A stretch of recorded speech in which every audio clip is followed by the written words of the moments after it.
Okay, now we'll take a look at curvilinear motion. And basic idea is, curvilinear motion is just motion along a curved path. Okay. So first we'll start with an application. Here you could think about a plane that's being tracked. You could represent its motion in the Cartesian coordinate system with x, y, and z coordinates, relative to some point or some origin on Earth or some other point. Uh, from that, of course, you could also break its motion down if you're thinking about its position, its velocity, and acceleration, okay, at any point. All right, that's one way to go about and represent it. And we'll look at some others, but for the next couple of sections, or next three sections, we'll look at the Cartesian coordinate system. Here's another example. You have a roller coaster and it's traveling down a helical path at a constant speed. And same idea, we could represent it as, with Cartesian coordinates, x, y, and z components. As we go a little bit further, we'll find that there are other ways, alternative approaches that in most cases are better for something of this that's traveling like a path such as this. Okay. And of course, why is it important? Well, in terms of, structure, you would need to know, like, essentially the forces in terms of structural strength, angling of the track, strength of the car, the forces that are actually acting on the people who are traveling in the car. So you need all that information as you go about design a roller coaster like this. Okay, so start looking at a particle where we're going to define its position in 3 dimensions with this vector r. Okay, so if it's defined as r, essentially what we really have is r as a function of t, and we just write it as just r. Okay, so first thing is we consider a position at some point in time represented by this vector r, and then a short time later it has a new position represented by r prime. And if we think about its motion along some curve, like here, this path, that we can represent that distance traveled by this delta s.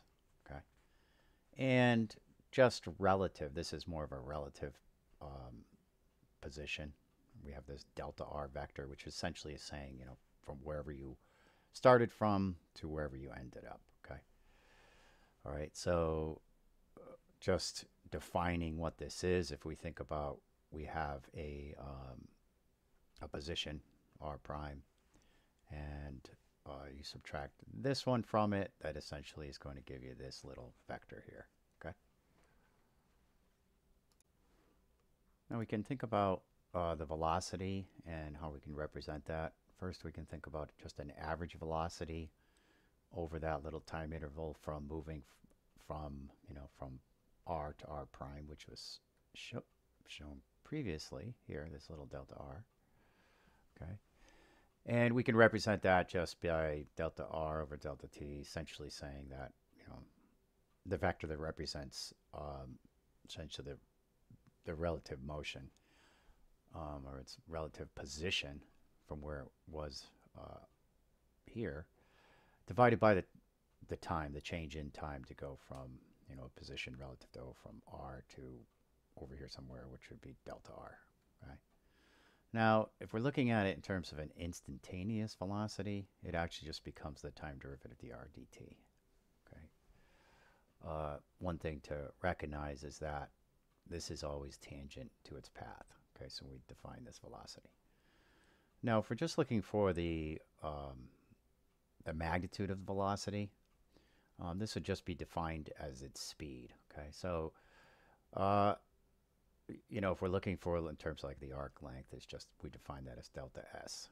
Right. Now, if we think about it as delta t approaches 0, the length of delta s essentially approaches the magnitude of delta r. Okay. All right, as it gets smaller and smaller. So what happens here is that if you want to determine the speed, which is just essentially the magnitude of v. It's just ds dt. Okay, so that delta s. So as this gets smaller and smaller, this is the time derivative for that instantaneous speed. Okay. Okay, so we can continue on and take a look at acceleration.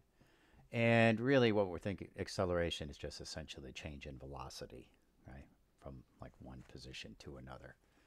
So if you're looking at the velocity vector over this small increment of time, you could actually come up with an equation essentially represents the average acceleration during that time increment, which essentially is the change in velocity, right? So from wherever you started to wherever you ended up, you have a change in velocity. This gives you the average acceleration, all right? Now, if we look at this as an instantaneous acceleration, we just have the time derivative of the dv dt, right, of the velocity at that instant, okay? Which is essentially just the second derivative of position with respect to time, okay? In photographs, typically just a diagram showing how the velocity changes with position or with time, with respect to time. Okay, now we can think about describing the position of a particle with rectangular components. And essentially, in this case, you have a Cartesian coordinate system.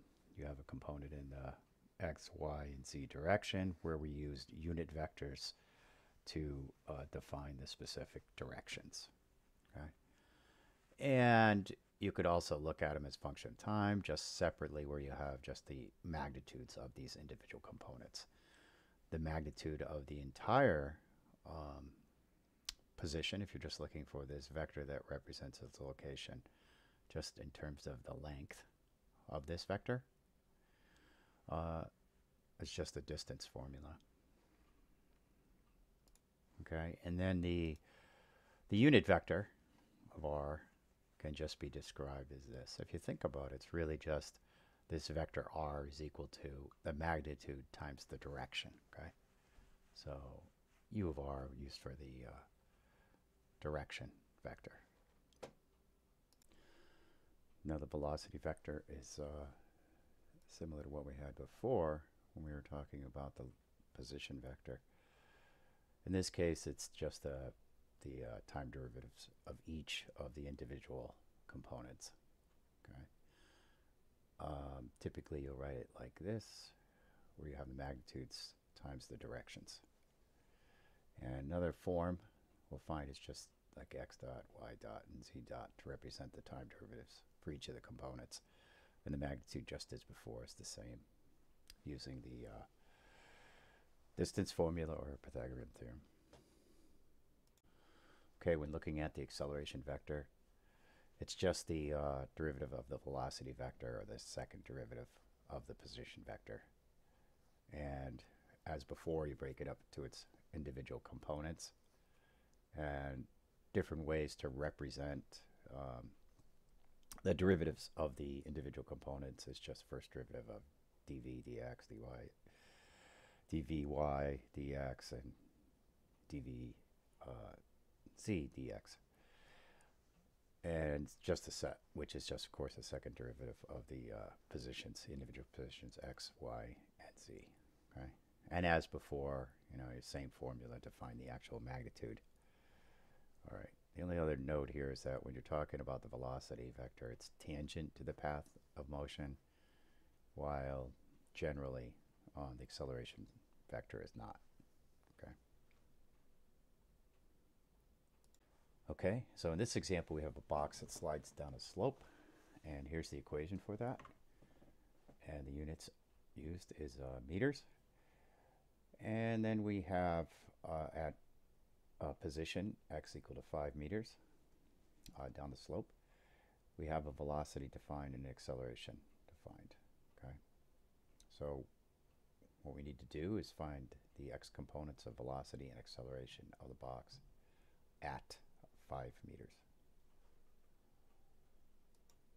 So the way to solve this is just taking the first time derivative of the path equation and for the velocity, and then the acceleration can be found by finding the second time derivative. Okay. Okay.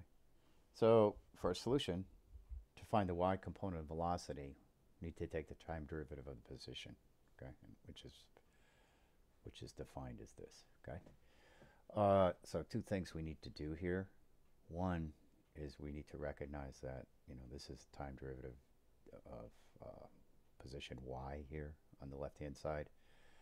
And then for our equation here, you'll see it's not a function of t, but it's a function of x, which of course is a function of t. So with that in mind, we can actually apply the chain rule for that. And the second thing we'll need is the power rule. Right? So first thing is we're going to do, here's my derivative applying the chain rule, which is just going to be derivative dy dx times dx dt. Okay. So on this part of the equation, we came with this result by applying when we did dy dx, we applied the power rule in that case, okay, which is then just multiply it times dx dt, okay, and this is just 2 times 0.05, okay. Okay, to find the acceleration, what we need to do is find the second time derivative of dy dt, or dv dt, either way, okay. And what we're going to notice is that we have two functions of x multiplied together here, and in order for us to perform the derivative, we need to apply the product rule, okay. So in that case, it's going to be just the derivative times the other function. So we break this up basically into two parts. We have a first function here, and the second function would be just time derivative of x, okay. So the first one is finding the time derivative of x here, and then multiplying it times the second function, okay. So basically we're finding the derivative of the first function here, and we could just, this is just a constant, so we can multiply it times the whole thing. So of this x, so when we do that, it's just dx dt, and of course multiply it times the second function, right? Then the second part is we take the first function and multiply it times the time derivative of the second function, and that's basically just going through and applying the product rule. All right, now to actually get the final result, we substitute the x component of acceleration velocity at x equal to 5 into the two equations, or the first derivative and the second time derivative. Okay, so if we make the substitutions from the given values, as you'll see here, okay, at x equal to 5, we're doing the acceleration in the x direction and the velocity in the x direction. Make those substitutions for the two equations. We come up with dy dt is just going to be minus 1.5 meters per second, and then essentially the acceleration is dv dy dt here, or the second derivative of dy dt. That's going to come out to be 0.15 meters per second squared, right? Now the directions, the last one just shows you at, and these are, of course, this is at 5 meters also. For the directions, we use Cartesian coordinate systems, so positive y is up, so then by being negative it just tells us it's going down, it's in the other direction, and then since my acceleration was positive, that's in the positive y direction, it's going up.